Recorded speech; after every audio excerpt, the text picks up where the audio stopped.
જી હા, તો આજે અમે સવારમાં મઠો બનાવતા શીખ્યા. મઠો બનાવીને જોયું તો મમ્મી રસોડામાં ચા બનાવતા હતા. અને અમે કેરીની સિઝન આવે એટલે અમને તાજું આથણું ખાવાની બહુ મજા આવે, તો મમ્મીએ તાજું આથણું પણ બહુ બનાવી નાખ્યું હતું. પછી બેસી ગયા અમે સવારનો નાસ્તો કરવા, અને અમારે ભાણીબેન આવ્યા હતા, તો સવારમાં ઉઠીને એ કરતા હતા બ્રશ.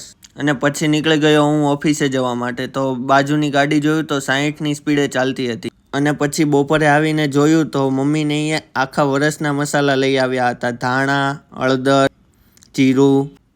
અને પછી બપોરનો સમય થઈ ગયો હતો, તો ખીચડી, રોટલી, ગલકાનું શાક, કાકડી બધું અમે બધા સાથે જમવા બેસી ગયા.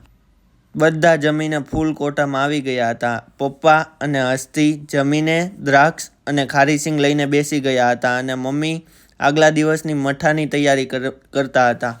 જો તમારે આ મઠાની રેસીપી જોવી હોય તો કમેન્ટ જરૂરથી કરજો. પછી સાંજે આવીને જોયું તો પાસ્તા, કોબીનું શાક અને ભાખરી જમવામાં હતું. તો જમવા માટે બેસી ગયા હતા. રાધા રાધા.